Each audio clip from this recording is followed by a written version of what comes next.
뭐 학교에 컴퓨터가 한 대였어요. 그러니까. 저희 집에 하나 있어요. 그래서 학생들 수업할 때면 저희 집 컴퓨터를 다 두고 가는 거예요. 애들 여러 명이 와서. 북한에 있을 때 이렇게 드라마를 보면 대학생들이 편의점에서 아르바이트 하는 게 너무 부러운 거예요. 북한의 학생들은 아르바이트 할 수가 없어요. 맞죠. 뭔가 이렇게 내가 일을 해서 돈 벌 수 있는 그런 체제가 아니에요. 암까지 걸렸어요. 그랬을 때 하나님께서 저에게 많은 사람들을 그래서 보내주신 것 같아요. 그 여기 목사님이 저한테 전화 와서 뭐 자초지종 여쭤보면서 뭐 몇 기냐, 어떤 지금 상태는 어떠냐 하는데 마지막 막 우시는 거예요. 목사님 울지 마세요. 인생은 시간으로 사는 게 아니라 밀도로 사는 거예요. 네, 안녕하세요 여러분, 인공위성으로 북한을 보다의 위성입니다. 이렇게 두 번째 영상으로 여러분들 찾아뵙게 되었는데요. 먼저 자기소개 한번 부탁드려도 될까요? 안녕하세요. 30살 박무용입니다. 저는 현재 복지부 산하 공공기관에서 전산직으로 근무하고 있고요. 한국에 온 지는 10년 됐어요. 그러면 그 업무가 IT 쪽 관련? 네, 맞습니다. 근데 저 궁금한 게 있는데, 저희 대부분 탈북민들이 대부분 대학교를 가도 문과 쪽으로 많이 가거든요. 근데 어떻게 그 IT 쪽으로 가게 되는지? 저는 어릴 때 제가 중학교 2학년 때 부모님이 거의 뭐 전 재산을 털어가지고 기계 2개를 사갖고 그러면서 보자기를 풀면서 앞으로는 컴퓨터 시대야. 컴퓨터 공부를 해야 돼. 컴퓨터를 모르면 못 살아가. 약간 이러면서 그러면서 좀 더 컴퓨터에 대해서 많이 알아가게 됐고 좀 더 관심이 그때부터 되게 관심이 많았어요. 그래서 뭐 제가 그때 중학교 졸업할 때는 뭐 파워포인트나 이런 것들을 다 많이 배웠었고 그때 뭐 영상 편집기 같은 것들 여기는 지금 어도비나 뭐 그 파이널 컷 이런 거 쓰잖아요. 근데 그때는 좀 다른 거였어요. 율리드 이런 프로그램들이 있었거든요. 북한에서? 네. 북한 프로그램이 아니고 외국 건데 북한에서 율리드 프로그램 이런 것도 있어서 그런 걸 영상 편집도 하고 뭐 환갑잔치, 결혼식 뭐 이런데 제가 애지막 막 카메라 들고 가서 사진도 찍어주고 영상도 찍고 해서 그 한갑 기념 잔치, 누구누구 한갑 기념 잔치 뭐 이런 것도 그거 만들고 또 용돈도 좀 주고 그분들이 그래서 아니 저희 집도 이게 못 산 건 아닌데 컴퓨터를 만졌던 시기가 중학교 2학년 때인가요? 비슷하네. 처음 이제 학교에서 공부할 때 처음 이제 그 자판만 넣고 키보드만 넣고 이 조국통에 그 연습하고 했었거든요. 그래서 왜냐면 좋겠는데 학교 산하의 그 컴퓨터잖아요, 다. 근데 형은 어떻게? 저희 부모님이 좀 평양에 오래 계셨어요. 그래가지고 평양에 거주하려고 좀 많은 노력을 했는데 이게 성분이 또 좀 안 되다 보니까 저희 집이 기숙부자였거든요. 네, 그러다 보니까 평양에 거주가 안 됐어요. 그래서 아빠가 빡쳐서 그냥 그래야지. 그래가지고 나 거기서 안 살아도 돼. 지 대가리를 살 거야. 그래가지고 시골에 내려와서 사업도 하면서 그때 아빠는 그때 평양에서 많이 느꼈던 것 같아요. 앞으로 이 시대가 어떻게 변하고 있는지를 좀 더 시골에 있는 촌뚜기 같은 저보다는 좀 많이 거기서 경험하고 자식을 어떻게 키워야 되겠나 이런 것들을 많이 생각하셨던 것 같아요. 그러면 아까 형 소개하실 때 대학교까지 가셨다고 했는데 대학교 혹시? 북한에서 제가 중학교를 거기서 중학교 6학년까지 있거든요. 중학교를 마치고 대학에 가려고 뭐 김땡 대학에 가려고 되게 공부를 열심히 했어요. 저희 집에서 이렇게 사업을 했으니까 경영학과 가려고 좀 이렇게 좀 공정한 경영을 전 배우고 싶었어요. 왜냐하면 저희 집에서 이렇게 사업을 했는데 워낙 와서 삥 뜯는 사람들이 너무 많은 거예요. 수익 보는 것도 많은데 삥 뜯는 사람들이 많으니까 어떻게 하면 좀 이 공정하게 사업을 해서 돈 벌 수 있을까 이런 관심이 있어가지고 김땡땡 대학에 가려고 공부도 열심히 하고 뭐 그 치료처도 거기도 막 중앙시험까지 봤어요. 떨어졌지만 그래가지고 되게 기세가 당당한 그 6학년 졸업반을 보내고 있는데 김정일이가 죽더라고요. 그래서 김정일 위원장이 죽으면서 모든 청년들이 군대에 가야 돼. 집단 타단이라는 그 슬로건 아래 군대에 가게 되는 거예요. 인생이 한순간에 박살나는 거예요. 내가 지금까지 삶을 뭔가 계획하고 준비하고 노력하고 바쳐왔던 시간들이 있는데 이런 것들이 한순간에 풍지박산나고 군대 가야 되는 거 10년. 이게 말이 되지 않잖아요. 그렇게 해서 고민하다가 가게 된 것이 국방성 산하에 있는 군사학교에 가게 돼요. 그래서 거기서 뭐 거의 만 1년 가까이 졸업 몇 개월 앞두고 탈북을 했으니까 다니다가 탈북을 했죠. 그럼 어떻게 보면 잠깐 형님 얘기 들었지만 저보다 더 좋은 케이스, 좀 뭔가 케이스 잘 밟은 느낌이 들거든요. 그 학교나 대학교 이런 것들이 아무나 사실 할 수 있는 게 아니잖아요. 근데 그렇죠. 어떻게 사실 그런 삶, 집안도 되게 풍요로웠던 것 같은데 좀 탈북을 생각하게 된 계기가 있으신가요? 좀? 풍요롭지만 핍박이 심했어요. 그 가난하면 북한 체제는 가난한 사람을 핍박하지 않아요. 왜냐하면 북한 그쵸. 체제, 저희 아빠가 항상 얘기한 게 북한 체제는 잘 먹여서 살찌면 잡아 죽인다는 거였어요. 그래서 그게 대표적인 예가 저희 집이죠. 그러다 보니까 핍박이 심했고 그 핍박을 뭔가를 하려면 또 그 윗단에 이렇게 뇌물을 고이고 맞아. 이렇게 이게 너무 불합리하다고 어릴 때부터 제가 많이 생각을 했어요. 그래서 공정한 경영에 대한 생각도 많이 했었고 그러던 가중에 제가 군사학교에 갔는데 도저히 이곳엔 내가 있을 수 없다는 걸 느꼈던 그 시점들이 몇 가지가 있어요. 인생은 사실 계획대로 살 수는 없잖아요. 근데 거기에는 거의 다 플랜이 짜져 있어요. 성분과 공부와 이런 몇 가지의 그 기준치를 가져놓고 사람을 이렇게 나눠서 쭉 그냥 배분을 해버리는 그 사회. 이런 삶에서는 이런 세상에서 도저히 살 수가 없겠다. 그리고 사실 방학이 거의 끝날 무렵에 이렇게 학교로 다시 가야 되는데 차 타고 가다가 운전수 타고 아빠 타고 엄마랑 내가 탔는데 제가 차에서 그냥 문 열고 뛰어내렸어요. 안 가겠다고. 그 청진에서거든요. 수남이랑 송평이 있는데 이 건너가 다리 거기서 뛰어내렸어요. 그래가지고 강둑을 제가 혼자 막 걸었어요. 그랬더니 눈이 그때 진짜 한방눈이 쏟아졌어요. 아빠가 엄마가 뒤에서 오더라고요. 너가 원하는 게 뭐냐. 그래서 그때 얘기했죠. 여기선 너는 살 수 없겠다고. 그랬더니 알았다고 해서 다시 저희가 학교 가던 길을 돌려서 집으로 왔어요. 그 다음부터 제가 예전부터 탈북을 결심하고 준비했던 과정도 부모님께 설명드렸고 사실 그때 부모님이 처음으로 저한테 해주셨던 말씀이 그거 했어요. 너가 뭐가 부족해서 가? 그러니까 너가 뭐가 부족해서? 근데 사실 부족한 게 없었죠. 저 부모님들한테는 참 평생 제일인 것 같아요. 저는 그런 시간들을 보내면서 오랫동안 몇 개월을 부모님들을 설득하고 또 대화도 많이 하면서 부모님이 지지해 주셨어요. 사실 뭐 한 10년 전만 해도 뭐 탈북하기 그렇게 어렵지 않았어요. 지금보다 훨씬 쉽죠 사실. 두만강이 2월이 되면 깜깜 얼거든요. 통로가 있어요. 이렇게 경비선의 통로가. 그 지키는 경비대 보이지도 정치지도원 같이 아빠랑 3명 같이 차 타고 그 근처까지 가서 걸어서 이렇게 하고 악수하고 사실 그분들한테는 제가 한국에 온다는 얘기는 안 하고 방학에 중국 가서 또 중국어를 배우고 오겠다. 하지만 계획은 다 짜져 있었죠. 그래 바로 넘어왔죠. 와서 처음 제가 한 게 뭔 줄 아세요? 뭐예요? 저도 북한에 있을 때 이렇게 드라마를 보면 대학생들이 편의점에서 아르바이트 하는 게 너무 부러운 거예요. 북한의 학생들은 아르바이트 할 수가 없어요. 맞죠. 뭔가 이렇게 내가 일을 해서 돈 벌 수 있는 그런 체제가 아니에요. 편의점에서 아르바이트 하는 게 너무 부럽다. 나머지 여기 나와서 이렇게 지역 적응교육 2주 정도 했잖아요. 그거 졸업하기 전에 편의점 아르바이트 지원한 거예요. 와 진짜 빠르다.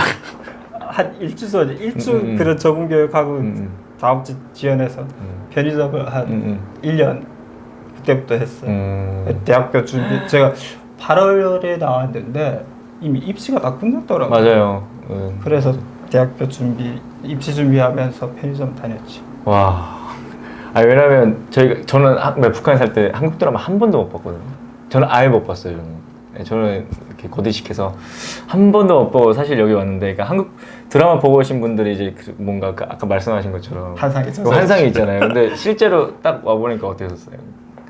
그 편의점 알바도 해보시고 뭐 이런 사실 느낌. 그대로였어요. 그렇게 막 많은 것이 다르다고 저는 생각을 안 했고 사실 국적은 아저씨들도 저한테 야 너 말투가 왜 이렇게 한국스럽니 해가지고 좀 간첩 연습 좀 했습니다 뭐 이러고 뭐 이렇게 농담도 막 주고받고 했는데 저는 여기에 오려고 이렇게 많이 생각을 하다 보니까 드라마를 봐도 그렇고 뭐를 봐도 그렇고 디테일하게 보는 그 세상을 앞으로 내가 살아갈 세상이기 때문에 그냥 그 한 장면을 봐도 마트에 가면 음료수가 있어도 어떤 음료수가 있는지 사람들은 어떻게 뭘 사가는지 이런 것들을 되게 자세히 봤어요.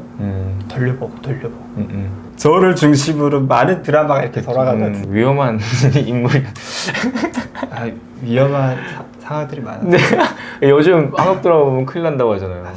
저 노트북 있었는데 드라마가 엄청 많거든요. 드라마 뭐 1편부터 뭐 16편짜리 뭐 엄청 많은데 이 드라마를 이렇게 USB에 담아주고 뭐 이렇게 돌려보다 보니까 계속 저한테는 유입이 돼요. 새로운 것들. 그러면 또 이렇게 못 본 친구한테 이렇게 건네주고 이렇게 하는데 어느 날 검열이 들어오고 딱 들어온 거 보고 그냥 노트북 딱 닫아버렸죠. 암호 걸려있고 시모스 암호 다 걸려있었거든요. 얘네가 그거 가지고 그걸 풀려고 그때 제가 썼던 노트북이 아싸였는데 결국 못 풀었어요.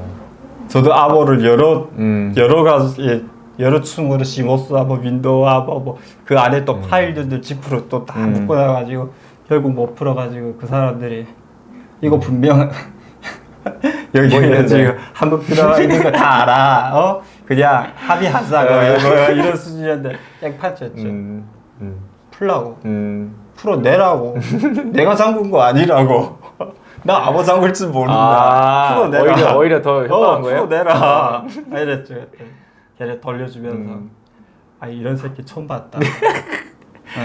백공구 애들인 거예요? 아니 그때 뭐 다 더 높은 애들이 왔었어요. 이런 새끼 처음 봤다. 같이 일하자 막. 와 진짜 한국 드라마 그렇게 돌아가요. 저는 한 번도 못 본 적이 없어가지고. 형 아까 그 얘기했을 때 편의점 알바 하셨다고 했는데 저도 몇 가지 엄청 좀 알바를 했었거든요. 근데 그것 말고도 뭐 다른 알바 해보신 거 있어요? 일단 제가 처음에 와서 그 적응하는 시간들이 있었어요. 그래서 편의점 아르바이트를 시작했고 대안학교에 가서 입시 준비를 막 하고 있었는데 대안학교가 양재 쪽에 있었어요. 다음학교라고. 다음학교 다녔는데 저희 집에서 한 2시간 거리거든요. 그래서 아침 6시에 5시에 일어나서 가볍게 한 바퀴 러닝하고 신문 들어와서 읽고 그리고 6시에 집을 나오는 거예요. 그러면 대안학교 한 8시쯤 도착해. 학교 마치고 6시 땡 하면 바로 그냥 버스 타는 거예요. 버스 타고 전철 타고 집에 오면 2시간, 8시가 되거든요. 바로 그냥 집에 안 가요. 바로 편의점에 가는 거예요. 떨어지는 거예요. 그래서 새벽 1시까지 편의점에서 일하고 그럼 집에 오면 뭐 씻고 하면 2시가 되거든요. 뭐 그때 뭐 더 생각할 것도 없어요. 생각할 것도 없이 그냥 뭐 눈만 감았다 또 아침이고 이런 시간들을 대학 입학할 때까지 보냈어요. 그래서 대학 입학하고 그 다음부터 또 공부잖아요. 그렇죠. 공부와의 그 전쟁인데 전 나름 그래도 컴퓨터과에 입학할 때 나도 컴퓨터 좀 아까 얘기했잖아요. 좀 하고 써 약간 이런 게 있었는데 제가 뭐 그 비주얼 스튜디오 뭐 그 큐비 막 북한에서 그런 코딩 하는 게 있어요. 그래서 뭐 웬만한 건 만들 수 있어 약간 이렇게 생각을 했는데 정작 딱 접하니까 그 입이 쑥 다물어지고 하나도 모르겠는 거. 그리고 무슨 뭐 교수가 1시간을 떠들고 얘기를 하는데 그냥 말이 드르르 나가는 거예요. 그리고 왜 그렇게 졸려요? 그러니까 제가 이미 대학에 들어오기 전에 너무 힘 뺀 거예요. 입시 준비, 사회적 편의점 알바, 거기에 뭐 여러 가지 이런 뭐 활동 처음에 오면 뭐 여기도 나와봐라 저기도 나와봐라 막 그러잖아요. 그러다 보니까 주말도 없이 그냥 막 매글매글 돌아온 거예요. 그리고 대학교 1학기 딱 마치고 나니까 성적이 괜찮게 나오더라고요. 그래도 이 공부한 그 저력이 있다 보니까 괜찮게 나오더라고요. 그래서 아싸 할 수 있네 하고 21학점을 신청해요. 그 다음에 성적이 잘 안 나오잖아요. 너무 뭐 그럭저럭 뭐 그 또 뭐 공부 좀 했으니까 그냥 막 반잠 자면서 학교에서도 그냥 뭐 공부하면서 그렇게 시간들을 보냈어요. 그렇게 4년을 거의 다 마칠 무렵 한 학기를 앞두고 취업이 취업해야 되는데 어떡하지?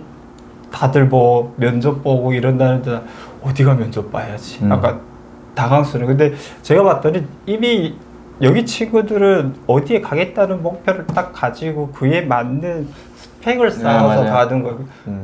난 그냥 그런 것도 모르고 그냥 아유 컴퓨터 공부하면서 막 법학과 수업 들으러도 가고 문화인력과 수업 들으러도 가고 이게 더 재밌네 하면서 그냥 진짜 낭만해져서 대학 생활을 했어요. 근데 지금 후회하지 않아요.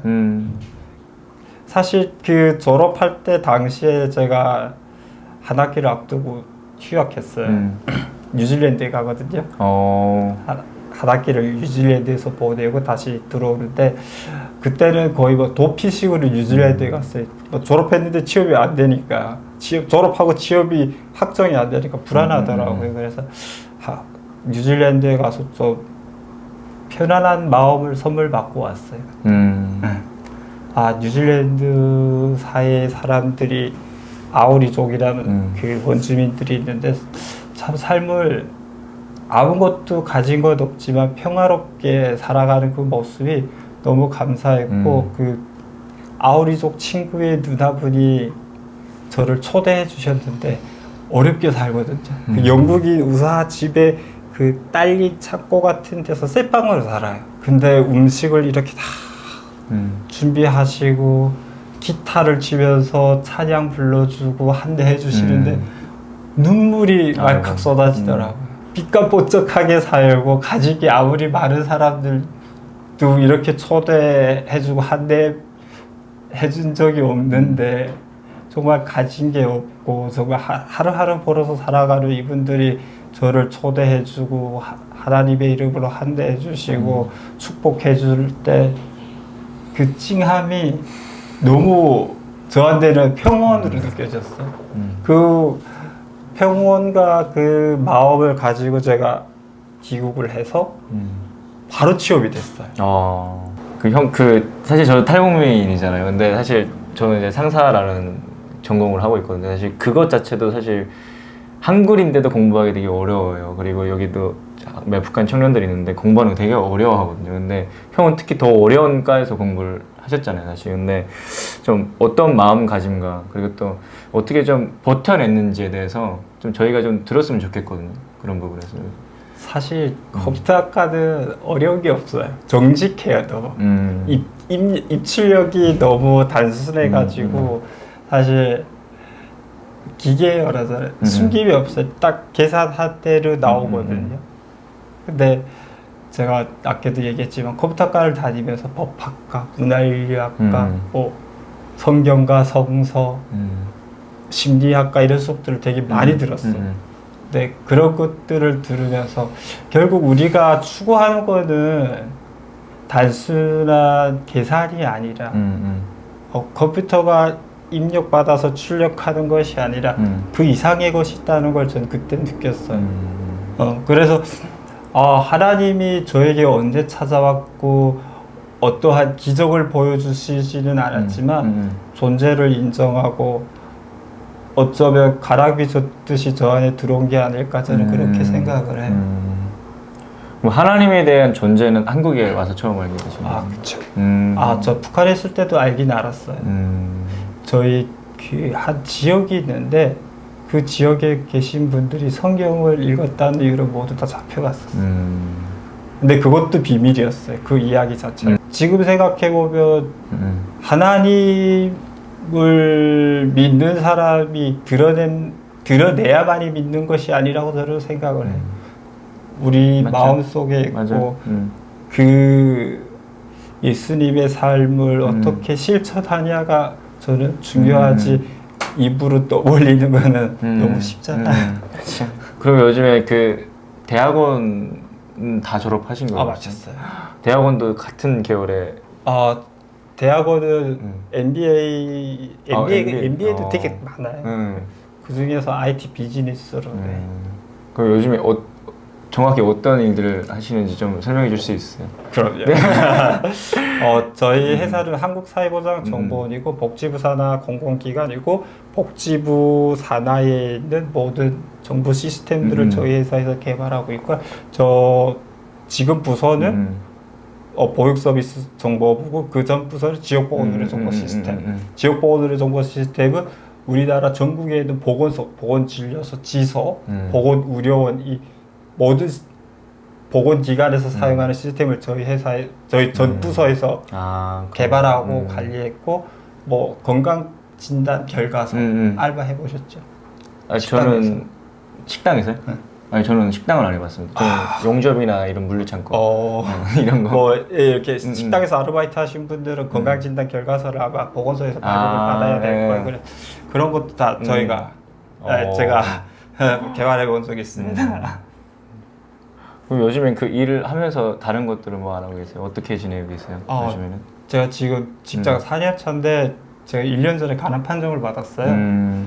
사실 너무 속이 안 좋아가지고 위험인가 식도염인가 하고 그러던 찰나에 올해가 4년 짝수년도 건강검진 하잖아요. 그래가지고 건강검진을 갔는데 수면 내시경까지 다 이렇게 세트를 받는 걸 신청해서 갔어요. 근데 이렇게 라인을 잡거든요. 수면 내시경 하려고 라인을 잡는데 간호사가 막 뛰어오더니 라인 잡지 마세요 막 이러는 거. 그래서 뭐지? 했더니 그분이 그러는 추가 검진 좀 하셔야 될 것 같아요. 이래가지고 이 사람들이 또 돈 뜯어 먹으려고 이러나 하고 내가 보험 되는 거예요. 했더니 보험은 안 되는데 추가 검진을 받으셔야 될 것 같아요. 뭐 이러시더라고요. 그래가지고 좀 뭐 안 좋나 어디 뭐 그냥 뭐 크게 생각 안 했어요. 뭐 좀 안 좋아서 뭐 좀 더 확인하려나 보다 하고 다시 보험관으로 가서 추가 검진을 받았죠. CT랑 혈액 검사 다시 하고 의사 진료 받았는데 의사분이 그러더라고요. 간암이시라고 사기라고. 딱 그 얘기를 해주는 순간에 제가 네 뭔가 기다렸다는 듯이 제가 답변이 나오더라고요. 근데 그 답변도 사실 얼마나 더 살 수 있는데요를 물어보고 싶었는데 그때는 물어 안 받고 상태가 어느 정도죠? 했더니 그 의사 선생님이 젊었어요. 저보다 뭐 나이가 한 많아야 그렇게 많아 보이진 않았고 이렇게 쭉 설명을 해주시더라고요.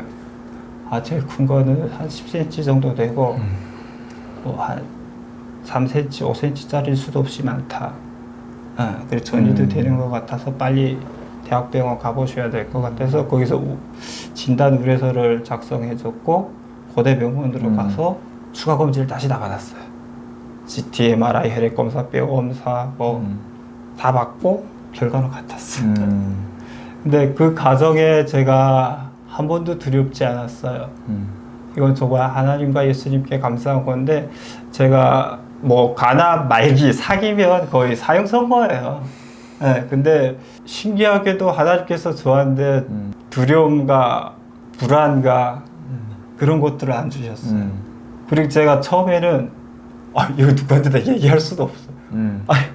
나도 이해가 안 되는 거라서 하는 얘기를 해봤자 믿지 않는데 그래가지고 한두 분한테만 얘기를 하고 저도 생각을 했죠. 어떻게 살아야지 남은 시간은. 그리고 고대병원에 갔을 때 의사 선생님한테 물어봤죠. 얼마나 더 살 수 있으세요? 제가 그랬더니 18개월이요. 18개월.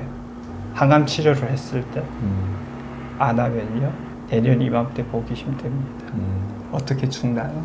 암이 전이가 돼서 심부전이나 간부전으로 죽게 됩니다. 선생님 제가 장기 이식도 기증도 생각하고 있는데 가능성이 없다면 저의 장기가 필요한 사람에게 나누고 싶다고 얘기를 했더니 아직 그러실 필요 없다고.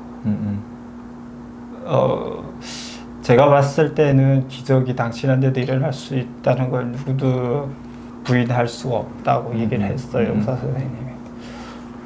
근데 그렇지만 저는 기적이 안 일어나도 기적이 일어난다 해도 뭔가 남은 그 시간 보편적인 그 평균의 시간에 항암 치료를 받으면서 18개월을 사는 동안에 그렇게 사는 것보다는 정말 나한테 남아있는 건강한 이 장기들을 원하는 사람들에게 나눠주려고 생각을 했어요. 그렇게 많은 생각을 하다가 제가 가담 걸린 걸 많은 분들이 알게 됐어요. 진짜 감사하게 엄청 많은 분들이 기도와 격려와 찾아와 주시고 하는데 아마 하나님께서 저한테 그렇게 보내주신 것 같아요.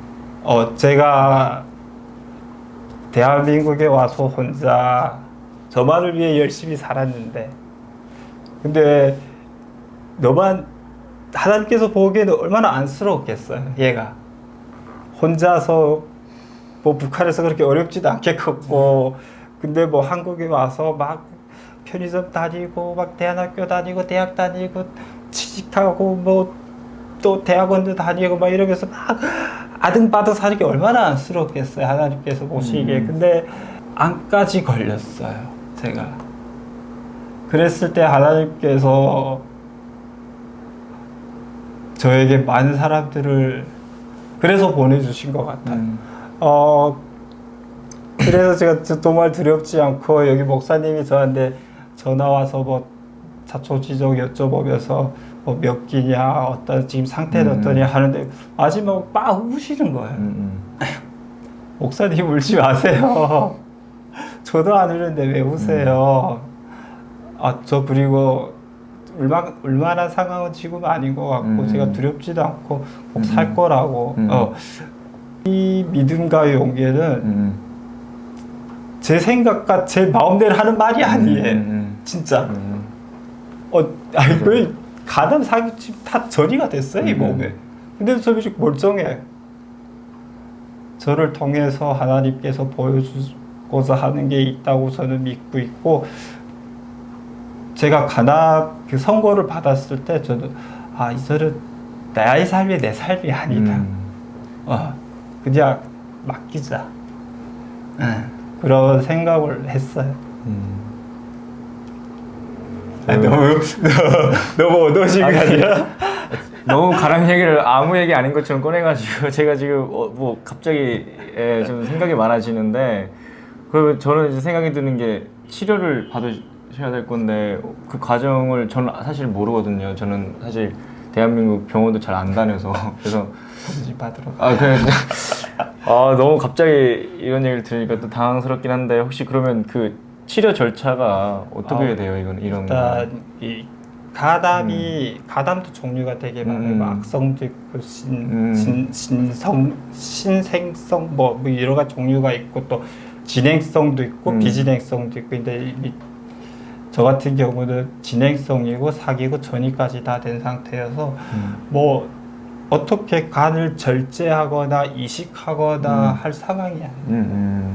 거의 항암 치료만이 대안이라고 고대병원에서는 제시해줬고 서울대병원에 갔을 때는 방사선 색전술을 한번 하고 사실 여러 번 하고 항암 치료를 두고 하는 게 좋겠어요. 왜냐면 워낙 큰 암이 직경이 10cm다 보니까 얘도 죽이고 그 주변에 있는 큰 암 몇 개를 죽이고 하자 했는데 제가 비용이 들어보니까 제 주머니에 있는 돈은 한정적이고 이게 또 비급여 약품이다 보니까 그래서 한 번만 하시고 항암 치료 하자고 해서 일단 한 번 받았어요. 지지난주 9월 8일 날에 입원해서 9월 9일 날 월요일인가 그때 입원해서 다음 날 색전술 맞고 금요일까지 입원해 있고 퇴원했어요. 합병증 없이. 되게 감사하게도 제가 병원에 입원해 있는 동안 하나님께서 한 번도 거르지 않고 사람을 매일 대여섯 명씩 저한테 보내주셨어요. 심지어 대학교 때 동기들도 오고 친구들도 왔는데 다 애기들이거든요. 근데 어떻게 들었는지 와가지고 그 친구들이 그랬어요. 사실 우리는 어떻게 오빠를 위로해 드릴까 걱정을 엄청 애들이 많이 하고 왔더라고요. 근데 사실 뭐 오늘 뭐 보다시피 뭐 제가 뭐 위로를 거부하는 게 아니라 저한테 그 위로가 이미 전달됐어요. 그래서 저한테는 진짜 흔들릴 수 없는 믿음과 용기가 있어요. 그래서 꼭 나와서 우리 또 많은 활동들을 하고 관계 속에서 하나님의 역사하심을 체험한다면 되지 않을까. 저는 그렇게 생각하고 있어요. 형이랑 이야기하면서 좀 밝았었는데 갑자기 죽음이라는 또 이야기를 나누다 보니까 저도 뭐 많은 경험은 없지만 탈북할 때 한번 걸릴 뻔한 그 대부분 그런 경험들이 있잖아요. 근데 그때 딱 그 걸렸을 때 아, 이렇게 죽는구나라고 생각을 했었어요. 부모님도 저는 없었고 그때 그래서 죽는구나라고 했을 때 저는 되게 두려웠거든요. 그때 나 이렇게 죽으면 안 되는데 그래서 그 5분이란 사이에 정말 많은, 그러니까 말도 표현할 수 없는 정도의 그 생각들과 여러 가지 두려움들이 사실 있었거든요. 근데 형이 이야기를 듣다 보면 이 사람이 사실 갈 사람인가? 라고 솔직히 생각이 안 들 만큼 사실 담대하고 용기가 있는 것 같아요. 제가 그게 그런 부분에서 하나님 말씀을 형이 계속 하셨는데 그게 어디로부터 어떻게 오는지 그 용기가 어디서부터 어떻게 오는지 뭐 좀 맥락 속에 좀 있긴 있었는데 제가 그냥 대한민국에서 혼자 열심히 살고 뭐 이래서 그냥 혼자였으면 아마 공포스럽고 두렵고 이미 죽어 있었을 지금쯤 여기에 없을지도 몰라요. 근데 하나님께서 하나님의 사람들을 보내주시고 그분들의 격려와 기도가 하나의 메아리가 돼서 어쩌면 내가 생각하기도 전에 하나님께서 그분들의 기도와 격려와 그 메아리들을 제 안에 그냥 심어주신 것 같아요. 제가 생각하기도 전에. 그래서 이걸 뭐 어떻게 딱 뭐 과학적으로 제가 증명해낼 수는 없고 그래서 요즘 하루하루가 너무 감사하고 오늘 또 여기 교회에 와서 또 목사님들과 많은 친구들을 만났잖아요. 근데 또 이렇게 하나님께서 많은 사람들을 저 곁에 보내주시는구나. 그 하나님의 역사심을 제 생각으로는 다 설명할 수가 없어요. 하지만 여러분들이 저를 보시거나 이성이가 형을 보거나 앞으로 보면 진짜 어떻게 변화가 일어나는지를 아마 알 거라고 저는 생각해요. 제가 제 삶으로 보여드리고 싶어요. 진짜 사실 참 그 동생을 통해서 그 진명이라는 동생을 통해서 사실 자기가 본 북한 사람 중에 최고라는 거예요. 그래서 사실 속으로 부끄럽습니다. 속으로 뭐 이런 얘기를 해라고 사실 생각을 했었거든요. 근데 사실 저는 오늘 처음 뵀잖아요. 사실 형을 처음 뵙고 사실 뭐 이야기 나눈 것도 뭐 잠깐 소개 정도만 했었는데 참 저보다 5년 정도를 더 많이 사신 것 같아요. 근데 꽤 많이 살았네. 근데 참 이 짧은 시간을 통해서 배우는 게 너무 많아요. 사실 인생에 대해서도 그렇고 신앙에 대해서 그렇게 그러니까 담대하게 나아가는 부분에 대해서도 참 너무 배우는 게 많은 것 같아요. 그래서 저는 사실 저만 배우는 건 좀 욕심이잖아요. 그래서 저희 북한 청년들도 있고 사실 저랑 함께 일하고 있는 또 한국 청년들도 있거든요. 근데 다 나름마다 상황이 다 다르겠는데 특히 이 인생에 관해서 좀 생각이 많아지실 거잖아요. 지금까지 살아온 경험이랑 이런 것들이 좀 아까 다시 태어났다고 하셨는데 좀 그러니까 어떻게 그런 생각들이 바뀌셨는지. 일단 처음에 제가 가담 선고를 받고 집에 와서 든 생각은 나 내일 죽어도 못 없어. 그리고 든 생각이 인생은 시간으로 사는 게 아니라 밀도로 사는 거였어. 제가 아까 얘기했잖아요. 대안학교 가고 편의점 가고 와서 쪽잠 자고 또 이런 진짜 제 친구들이 많이들 그랬어요. 넌 안 쉬니? 근데 그렇게 살아가는 과정이 저는 너무 행복하고 즐겁고 좋았어요.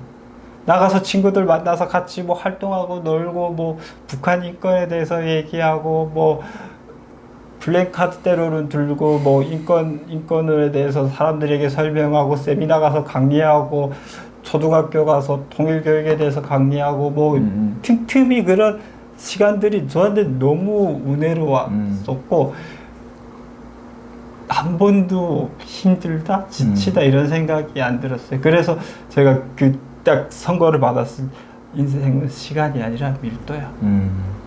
나는 10년을 살았지만 30년, 40년, 50년 내 삶을 살았다고 생각을 해요. 그런 생각이 들었어요. 그리고 지금 취업으로 힘들고 또 뭐 여러 가지 상황과 학업으로 힘들거나 뭐 꿈을 찾아서 가다 보면 가끔은 미끄러질 때도 있고 흔들릴 때도 있지만 꼭 많은 친구들이 기억해 줬으면 좋을 게 한 가지가 있어요. 살아있는 것만으로도 아름다운 거라고. 여러분들이 지금 그 자리에서 노력하고 흔들리고 미끄러지고 이 과정들을 기억해주고 그 기억함으로써의 삶의 가치를 얻으면 좋겠고 그 자체가 아름답고 빛나는 거라고 얘기해주고 싶어요. 여러분 화이팅! 저도 꼭 살아서 여러분들을 응원합니다. 감사합니다. 그럼 마무리를 제가 할게요. 그래서 오늘 이렇게 귀한 또 형님 모시고 이야기 나눠보고 또 인생에 관해서 우리가 또 어떤 마음가짐으로 살아가야 하는지 좀 짧게나마 우리가 알아갔는데요. 제가 또 형의 이야기를 통해서 우리가 정말 하나님을 위해 살아간다는 사람으로서 하나님 나라를 위해 살아간다는 사람으로서 우리가 어떤 마음가짐을 이 세상에서 세상 본받지 않고 하나님 말씀 본받으면서 살아가야 하는지 참 저 스스로도 많이 배웠고요. 또 여러분들도 이 영상 시청하는 분들도 많이 배우시리라고 생각합니다. 그래서 아까 형 말씀하셨듯이 저도 참 당황스럽게 알게 되어서 너무 놀랍긴 하지만 참 진짜인 북한 사람들 만나기 참 쉽지 않습니다. 여러분들 북한 사람 경험해본 사람들 많이 있을 텐데요. 참 북한 사람들 참 쉽지 않아요. 이렇게 잘 성장한 어른을 만나기도 쉽지 않고 형을 만나기도 참 쉽지 않은데요. 이렇게 귀한 형을 만나서 제가 생각하는 북한 사람에 대한 생각도 많이 바뀌게 되는 시간이었고요. 참 이런 분들 안 도와주면 사실 저는 뭐 통일 그런 거 왜 합니까? 사실 여기 온 사람들 먼저 챙겨야죠. 이상한 선교단체 저희가 참 북한을 위해서 북한 사람들을 위해서 또 북한을 위해서 우리가 참 활동하는 선교단체나 인권단체 참 많은데요. 참 이런 분들 저는 도와줬으면 좋겠다라는 생각이 들고 저도 참 저희 나름 좀 제가 형 이야기를 들으면서 최선을 다해서 돕고 싶다라는 생각이 들어서 저도 최선을 다해 돕겠습니다. 여러분들 관심 있는 분들 저한테 연락 주시면 될 것 같고요. 많은 관심 또 기도가 중보가 필요합니다. 저희 탈북민들은 이미 하나님의 기적을 맛보았기 때문에요. 저희가 항상 부모님들만 만나도 우리가 기적을 이미 맛보았는데라는 얘기를 합니다. 또 안 해주실 이유가 없잖아요. 기도가 필요하고 함께 기도해 주시면 좋겠습니다. 다음 시간에 또 좋은 주제로 찾아뵙도록 하겠습니다. 감사합니다.